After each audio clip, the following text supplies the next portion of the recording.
کیا اب بھی امریکہ کو پاکستان کی ضرورت ہے؟ امریکہ کو ضرورت ہوگی کیونکہ یہ دہشت گردی کا خطرہ ہے آئیسس سے، داعش سے، یا جسے آئیسس کے کہتے ہیں، آئیسس خراساں، یہ پورے خطے کے لیے خطرہ ہے، امریکہ اور اس کے حلیفوں کے لیے بھی خطرہ ہے۔ 1971 کی وار تھی، تو اس وار میں امریکی بیڑا نہیں آنا تھا، وہ آیا ہی نہیں، تو امریکہ ہمیشہ سے ہمارا اس میں ایک ٹرسٹ ڈیفیسٹ ہی رہا ہے۔ خارجہ پالیسی میں اتار چڑھاؤ آتا رہتا ہے، لیکن جو 50 کی دہائی ہے اس میں امریکہ نے ہمیں فوجی اسلحہ دیا، فوجی ٹیکنالوجی دی۔ ذوالفقار علی بھٹو صاحب جو تھے پاکستان کے وزیر خارجہ رہے ہیں، تو کیا سمجھتے ہیں کہ ان کی جو خارجہ پالیسی تھی وہ بہتر تھی ان حالات میں؟ وہ ایک بہت ہی فعال وزیر خارجہ تھے، بحیثیت وزیر اعظم بھی وہ بہت متحرک رہے تھے۔ اسٹیل ملز جو ہے، کیا یہ بھٹو صاحب کے دور میں بنی تھی یا ایوب خان صاحب کے دور میں بنی تھی؟ اس کا آغاز ایوب خان کے زمانہ دور میں ہو چکا تھا۔ آج ٹرمپ بڑے جوش و خروش کے ساتھ اپنے ڈیسیژن لے رہے ہیں، تو اس سے کیا واقعی لگتا ہے کہ وہ انٹائی اسٹیبلشمنٹ ہیں؟ پاکستان میں اسٹیبلشمنٹ کا لفظ استعمال کیا جاتا ہے، اور امریکہ میں اسٹیبلشمنٹ پاکستان کی اسٹیبلشمنٹ کی ہم معنی نہیں ہے۔ افغانستان سے جو وڈرال ہوئی ہے امریکہ کی، کیا اس کو بائیڈن کی کمزوری سمجھا جاتا ہے یا اس وقت کی اسٹیبلشمنٹ، یا کس نے کہا تھا کہ آپ جلدی چھوڑ دیں؟ صدر ٹرمپ نے تیاری کی تھی، امریکی افواج کے انخلاء کے لیے ایک ٹائم ٹیبل بنایا تھا، تیاری تو انہوں نے کی تھی، عملی جامہ جو ہے صدر بائیڈن کی ایڈمنسٹریشن نے پہنایا۔ اس انخلاء، اس کی عجلت کی وجہ سے سب سے زیادہ نقصان پاکستان کو پہنچا، لیکن امریکہ نے کھل کر اظہار تشکر نہیں کیا۔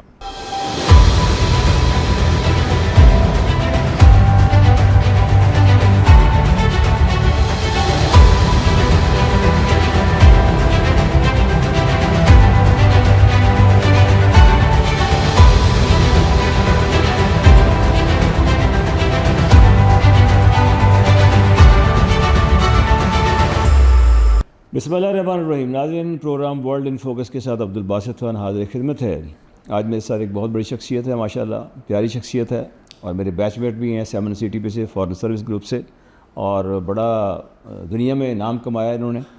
پاکستان کے ایمبیسڈر رہے یو ایس اے میں، پاکستان کے ایمبیسڈر رہے ہیں چائنا میں، اور اس کے علاوہ پرماننٹ مندوب بھی رہے ہیں پاکستان کے یو این او میں، اور ساتھ ساتھ کئی جگہ پر ماشاءاللہ سیکیورٹی کونسل کے وہ رہے ہیں، پریزیڈنٹ بھی رہے ہیں، جنرل اسمبلی میں وہ باقاعدہ نائب صدر بھی رہے ہیں، یونیس کی ایگزیکٹو باڈی کے بھی ماشاءاللہ وہ جس سے کہتے ہیں نائب صدر رہے ہیں۔ بے شمار فورم پہ پاکستان کو ریپرزنٹیشن کی، نمائندگی کی، ہلال امتیاز پاکستان کا ماشاءاللہ ان کو اعزاز ملا ہے، چائنا کا سب سے بڑا ایوارڈ ان کو حاصل ہوا ہے۔ میری مراد ہے مسعود خان صاحب، ویلکم ٹو دی شو سر۔ بہت بہت شکریہ۔ خان صاحب، آپ کے ذہن میں تھا کہ آپ ماشاءاللہ صدر بنیں گے اور یہ بنیں گے جب اکیڈمی میں تھے؟ اس سے پہلے کہ میں آپ کے سوال کا جواب دوں، میں یہ کہنا چاہتا ہوں کہ آپ سے رفاقت کا آغاز کامن ٹریننگ سے ہوا تھا۔ 7th کامن جب ہم تھے اس وقت، تو سب لوگ ایک ساتھ ہی لاہور میں ٹریننگ حاصل کر رہے تھے۔ مجھے یاد ہے آپ خوش لباس تھے، خوش شکل تھے، اور آپ خاصے ہر دل عزیز تھے، لوگوں کو ایک دوسرے سے ملاتے رہتے تھے۔ آپ نے سروس میں بہت اعلیٰ مقامات حاصل کیے، اور اس کے بعد اداکاری بھی کی، جو اور آپ سول سروس کی پہچان بنے اس طریقے سے ٹیلی ویژن کے حوالے سے۔ تو میں آپ کا شکریہ ادا کر رہا ہوں کہ آپ نے مجھے اس گفتگو کا موقع دیا۔ جب میں شامل ہوا تھا سول سروس میں، یا ٹریننگ ہو رہی تھی، تو اس سے پہلے جو ہے میں کچھ ایسے کام کر چکا تھا جس میں میری ایک شناخت بن چکی تھی۔ میں پاکستان ٹیلی ویژن کا پرائم ٹائم ہوسٹ تھا، اس کے علاوہ جو ہے ریڈیو پاکستان میں خبریں پڑھتا تھا۔ گورنمنٹ کالج میں پڑھاتے تھے؟ جی میں کالج میں پڑھاتا، انگریزی پڑھاتا تھا، انگریزی لٹریچر پڑھاتا تھا، تو یہ میری پہچان بن چکی تھی۔ تو لیکن جب میں اکیڈمی میں آیا تو اس وقت کوئی اندازہ نہیں تھا کہ جو سفارتکاری کے فرائض میں نے بعد میں سر انجام دیے ہیں، اس سطح، اس منزل تک میں پہنچ سکوں گا یا نہیں، یا آزاد کشمیر کا صدر بن سکوں گا یا نہیں۔ لیکن اس وقت بھی میری یہ خواہش تھی کہ اگر میں سول سروس میں نہ آتا، فورن سروس میں نہ آتا، تو یا میں لاء میں ہوتا، یعنی وکیل ہوتا، یا تخلیقی ادب میں کچھ کارکردگی دکھاتا، یا صحافت میں۔ یہ 3 میرے پسندیدہ شعبے تھے، لیکن میری بدقسمتی کہ میں ان میں نہ جا سکا۔ ویسے مسعود خان صاحب، چونکہ وہ منظر آج تک میرے دماغ میں محفوظ ہے، جب آپ 7th کامن میں ہم کیمپس میں ایک دوسرے کو دیکھتے تھے تو ہم تو شرارتی لوگ مشہور تھے، لیکن آپ ماشاء اللہ بڑے بھلے مانس سے، کیونکہ وہ کہتے ہیں نا اپنے ہنر، اپنے چہرے پتہ لگ جاتا ہے آدمی کا یہ کس طرح کے مزاج کا آدمی ہے. تو اس وقت آپ بڑے ماشاء اللہ ایک سوبر سے سوبرائٹی ہوتی تھی بہت زیادہ، اور سیریسنیس آپ کے چہرے پہ ہوتی تھی، تو آپ کسی شرارت میں حصہ بھی نہیں لیتے تھے. شاید یہی وجہ ہے کہ آپ نے اپنے آپ کو فوکس رکھا اپنے کام پر، اور آہستہ آہستہ آپ ماشاءاللہ ترقی کرتے کرتے اللہ تعالیٰ نے آپ کو ایسی پوزیشن عطا کی. مجھے یہ بتائیے مسعود خان صاحب کہ آپ نے اتنی دنیا پھری، اتنے ممالک میں آپ نے پاکستان کی نمائندگی کی، تو کون سا ملک ہے جو آپ کو بہت پسند آیا ہے؟ دنیا کے جتنے ممالک ہیں 193 ممالک ہیں، ان میں سب سے اچھا ملک پاکستان ہے. پاکستان سے بہتر ملک کوئی دنیا میں نہیں ہے میرے نقطہ نظر سے. امریکہ بہت اچھا ملک ہے، وہاں خاص طور سے امریکہ کی جو بات مجھے پسند ہے وہ وہاں میرٹ کو آگے بڑھایا جاتا ہے، اس کی نشو و نما کی جاتی ہے، اسے فروغ دیا جاتا ہے. چین میں ایک منظم ملک ہے، چین ایک منظم ملک ہے، وہاں نتائج حاصل کیے جاتے ہیں، سائنس ہو، ٹیکنالوجی ہو، سیاسی یکجہتی ہو، اس کے لیے کوشش کی جاتی ہے. خوبصورتی کے اعتبار سے سوئٹزرلینڈ سب سے زیادہ خوبصورت ملک ہے. تو لیکن میں ساری دنیا سے گھوم کے آیا ہوں. پاکستان اور میری اپنی جنم بھومی آزاد کشمیر، ان سے بہتر کوئی جگہ نہیں. اس کی وجہ کیا ہے؟ آزاد کشمیر تو خوبصورتی، بچپن کی یادیں، اپنے لوگ، اپنا قبیلہ، اور پھر اس کے بعد میں آزاد کشمیر کا صدر بھی رہا، تو اور وابستگی جو ہے گہری ہو گئی. باہر کے ملکوں میں آنے کے بعد یہ وابستگی گہری ہو گئی تھی. اور پاکستان کی سرزمین بھی، اس میں سے ہر وقت خوشبو امڑتی ہے. یہاں کے لوگ بہت خوبصورت ہیں، قوی ہیں، اور اس کے بعد محنت کرنے والے لوگ ہیں. تو یہ ہمیں اس پاکستان کو اور آزاد کشمیر کو مجموعی طور پر اعلیٰ ترین منزلوں پہ لے جانا ہے. تو اس وجہ سے مجھے پاکستان پسند ہے. سر، افغانستان سے جو وڈرال ہوئی ہے امریکہ کی، اس کے بارے میں ذرا بتا دیجیے گا کہ یہ وڈرال جو ہوئی ہے ہیسٹ میں ہوئی ہے، تو کیا اس کو بائیڈن کی کمزوری سمجھا جاتا ہے، یا اس وقت کی اسٹیبلشمنٹ، یا کس نے کہا تھا کہ آپ جلدی چھوڑ دیں، جس کی وجہ سے پھر آپ نے دیکھا کہ آج ٹرمپ صاحب جو ہیں مختلف بیانات دے رہے ہیں کہ جی ہم نے ریکوری کرنی ہے اس اسلحہ کی بھی؟ صدر ٹرمپ نے تیاری کی تھی، انہوں نے پورا ایک سفارتی فریم ورک بنایا تھا، مذاکرات ہوئے تھے، امریکی افواج کے انخلاء کے لیے ایک ٹائم ٹیبل بنایا تھا. تو تیاری تو انہوں نے کی تھی اس کو. جی اچھا. عملی جامہ جو ہے صدر بائیڈن کی ایڈمنسٹریشن نے پہنایا، اس میں یہ ہے کہ انہیں وہاں عجلت سے نکلنا تھا. ایک تو انہیں خوف تھا کہ وہاں کوئی قتل و غارت نہ ہو جائے امریکی شہریوں کی، اور دوسرا یہ تھا کہ انہوں نے جو اس کا ایک سیاسی حصہ تھا اسے نظر انداز کر دیا اور صرف انخلاء پہ توجہ دی. تو اس کی وجہ سے بہت سے مسائل پیدا ہوئے. سب سے اس انخلاء، اس کی عجلت کی وجہ سے سب سے زیادہ نقصان پاکستان کو پہنچا 2 وجہ سے. ایک طرف تو ہم نے ہزاروں لوگوں کو، ٹینز آف تھاؤزنڈز آف لوگوں کو ری لوکیٹ کرنے میں امریکہ کا ہاتھ بٹایا. یعنی وہ لوگ جو وہاں سے اکھڑے، افغانستان کے لوگ جو کہ امریکی انتظامیہ کے لیے کام کرتے تھے وہاں، وہ پاکستان کی سرزمین پہ آئے، یہاں سے پھر یورپ بھیجے گئے، امریکہ بھیجے گئے. لیکن امریکہ نے کھل کر اظہار تشکر نہیں کیا. ایک بات یہ. دوسرا یہ ہے کہ وہ گئے وہاں سے، اور اس کے بعد یہاں دہشت گردی کا ایک نیا سلسلہ شروع ہو گیا. تحریک طالبان پاکستان، جس نے جو ہے ریکنسلیشن کے ایک عمل سے گزر کے ہتھیار ڈال دیے تھے، وہ ایک مرتبہ پھر جو ہے ایک متحارب قوت کے طور پر سامنے آئے. تو اس وجہ سے یہ ہے کہ ابھی بھی اس کے مسائل چل رہے ہیں. کہ اچھا، پھر یہ ہے کہ آپ کو پتہ ہے کہ ایک یہ نظام بنا تھا کہ بہت سے لوگ جو امریکہ جا رہے تھے ان کو پاکستان میں روک لیا گیا کہ جناب یہاں جو ہے IOM، international organization for migration, اس کے ذریعے ویٹ کروا کے ان کو ویزے دلوائے جائیں گے اور ان کو امریکہ منتقل. تو سر، پریزنٹ سناریو میں جو ہے یہ آپ جو دیکھ رہے ہیں کہ انخلاء ہوا ہے، کیا اب بھی امریکہ کو پاکستان کی ضرورت ہے یا ہوگی؟ امریکہ کو ضرورت ہوگی، کیونکہ یہ دہشت گردی کا خطرہ ہے آئیسس سے، داعش سے، یا جسے آئیسس کے کہتے ہیں، آئیسس خراساں، وہ امریکہ کے خلاف بھی ایک بہت بڑی تھریٹ ہے، اور پاکستان کے خلاف تو ہے ہی ہے۔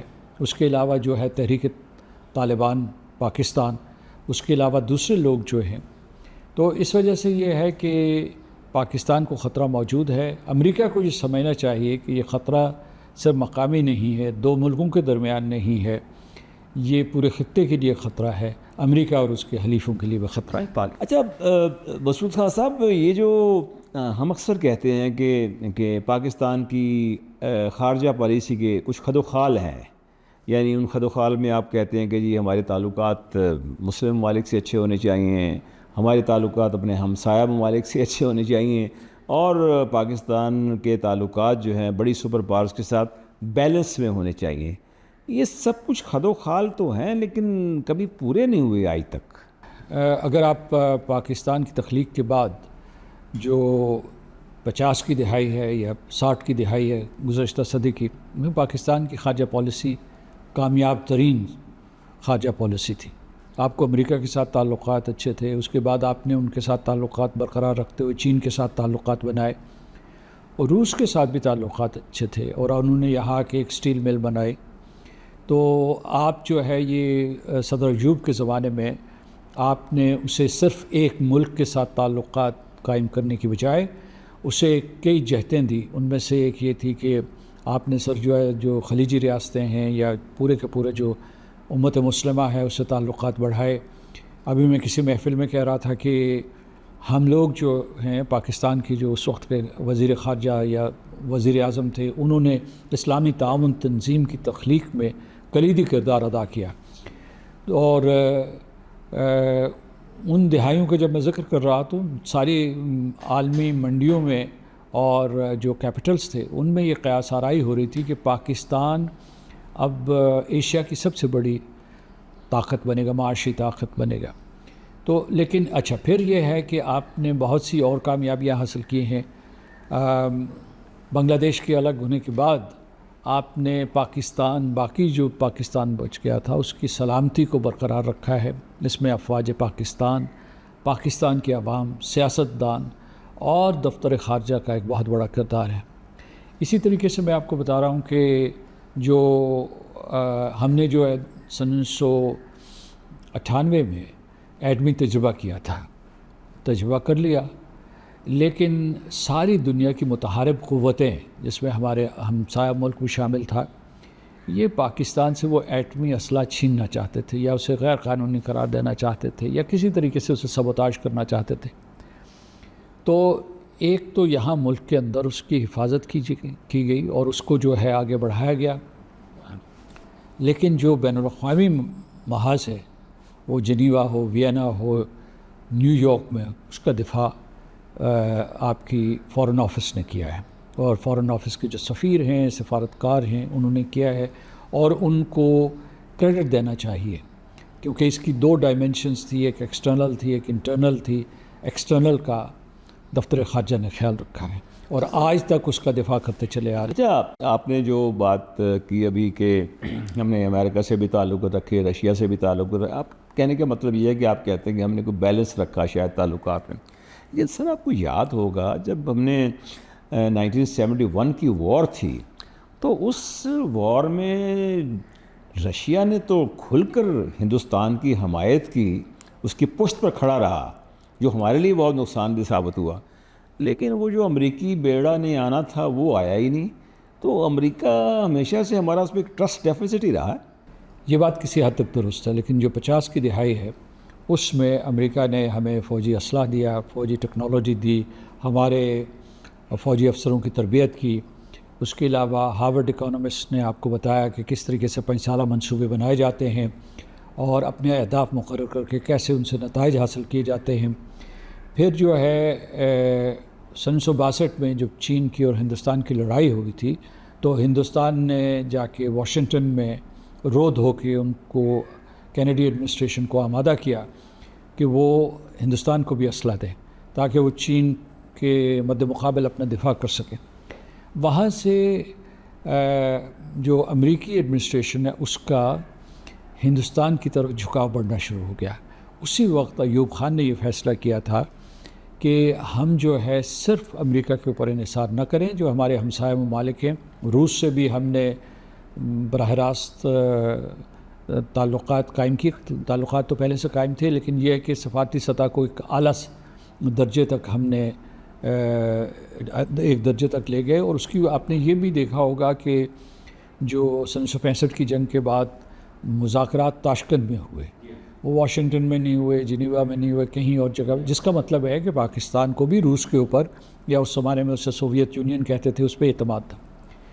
تو یہ بات درست ہے کہ 1971 میں سوویت یونین نے ہندوستان کی بھرپور مدد کی اور وہ ایک فیکٹر تھا, لیکن روس کے ساتھ ہمارے تعلقات مجروح یا منقطع نہیں ہوئے. اور روس اس بات کو پسند نہیں کرتا تھا کہ ہم امریکی کیمپ میں, یا اس وقت تک چین کے ساتھ بھی ان کی مخالفت بڑھ چکی تھی, وہ اس بات کو بھی پسند نہیں کرتے تھے کہ ہم چین کے قریب تریں. تو میں سمجھتا ہوں کہ اس میں خارجہ پالیسی میں اتار چڑھاؤ آتا رہتا ہے. مسعود خان صاحب, ذوالفقار علی بھٹو صاحب جو تھے وہ پاکستان کے وزیر خارجہ رہے ہیں, تو کامیاب وزیر خارجہ تھے. تو کیا سمجھتے ہیں کہ ان کی جو خارجہ پالیسی تھی وہ بہتر تھی ان حالات میں؟ دیکھیے, اس دور میں بھٹو صاحب نے جو بھی مناسب سمجھا وہ کیا. تو خارجہ پالیسی میں ان کی بہت سی کامیابیاں ہیں. جو ان کی اندرونی پالیسی تھی اس کے بارے میں بہت سے لوگوں کی مختلف آراء ہیں. مثال کے طور پر نیشنلائزیشن, اور اس سے جو ہے کاروباری مراکز کے اوپر یا صنعتی مراکز کے اوپر خاص طور سے جو اثر پڑا, اس کے بارے میں کئی آراء پائی جاتی ہیں. لیکن وہ ایک بہت ہی فعال وزیر خارجہ تھے جی, اور بحیثیت وزیر اعظم بھی وہ بہت متحرک رہے تھے. تو خان صاحب, یہ جو سٹیل ملز جو ہے یہ بنی تھی, اور میں سمجھتا ہوں کہ کیا یہ بھٹو صاحب کے دور میں بنی تھی یا ایوب خان صاحب کے دور میں بنی تھی؟ اس کا آغاز ایوب خان کے زمانے دور میں ہو چکا تھا, اور اس کے بعد پھر ہمارا سلسلہ ہی منقطع ہو گیا, کیونکہ اس کے بعد 80 کی دہائی میں جنگ شروع ہو گئی افغانستان میں. تو اس وجہ سے جو ہے رخنہ اندازی ہوئی, اور ظاہر ہے کہ it can't be business as usual. Masood Khan صاحب, جو اس وقت دوحہ مذاکرات ہوئے اور امریکہ کی وڈرال ہوئی افغانستان سے, تو اس وڈرال کے بعد جو کہ دیٹ واز ان ہیسٹ, میں سمجھتا ہوں جلد بازی میں ہوئی آگے, تو کافی اسلحہ بھی وہ امریکن چھوڑ گئے. لیکن اس وقت کے ISI کے چیف جو تھے وہ انہوں نے ایک چائے کا کپ پیا تھا کابل کے میرے خیال سفارت خانے میں. آپ نہیں سمجھتے کہ وہ ایک بیڈ جیسچر تھا پاکستان کے پوائنٹ آف ویو سے؟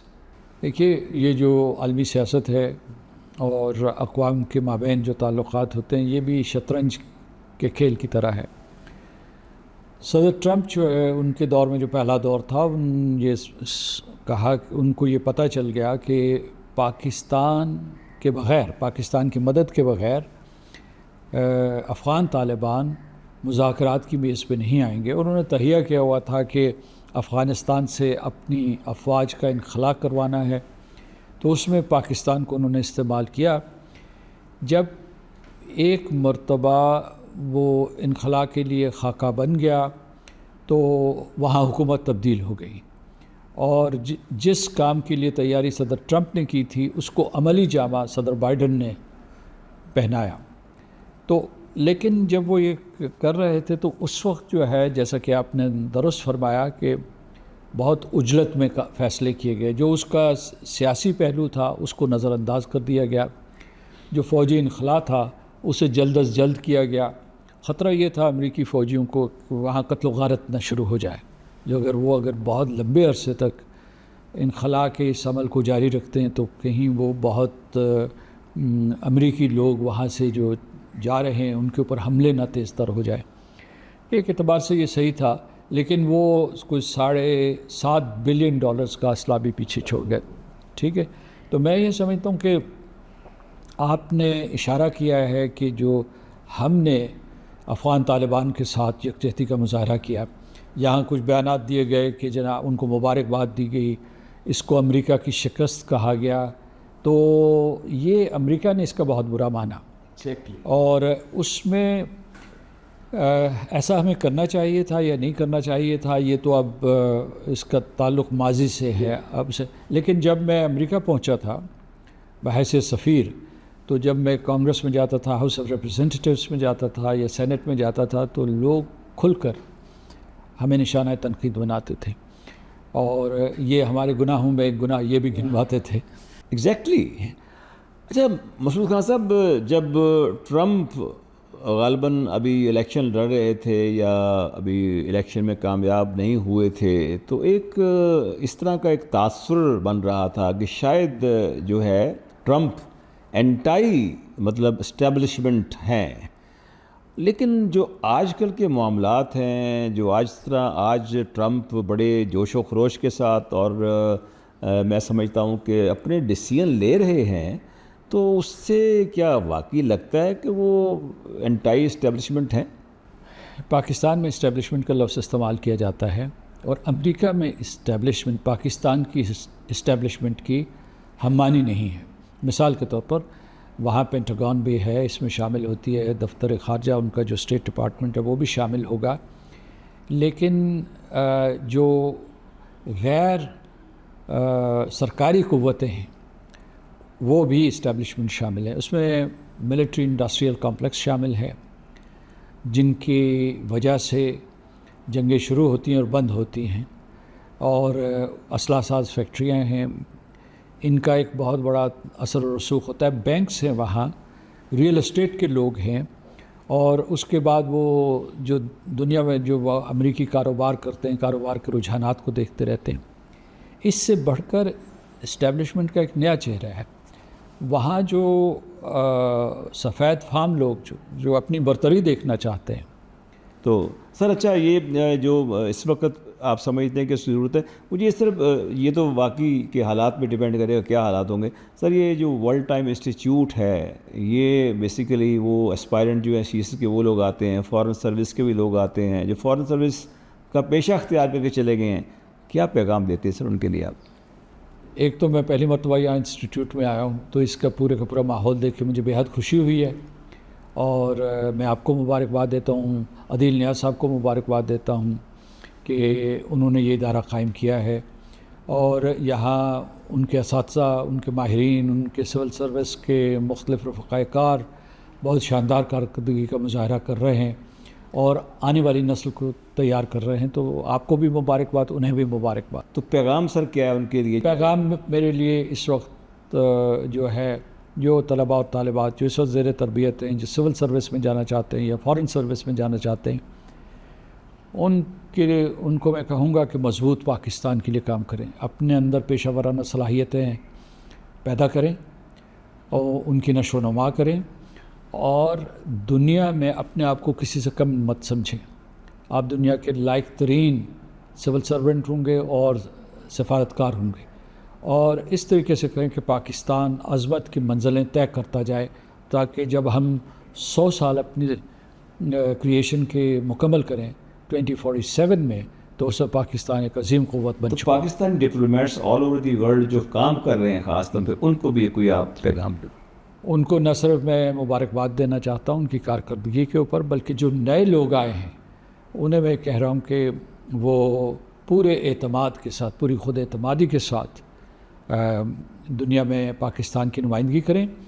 دوسرے میں یہ کہنا چاہتا ہوں کہ خود اعتمادی تب آتی ہے جب آپ نے قابلیت ہو، جب آپ قابلیت کوٹ کر بھری ہوئی ہو، اور وہ اسی سے ایک اچھے سفارتکار اور ایک برے سفارتکار میں تفریق کی جا سکتی. مسعود خان صاحب، it was a wonderful session, very nice meeting you sir, God bless you always. انشاءاللہ آپ سے نیکسٹ ملاقات بھی ہوگی.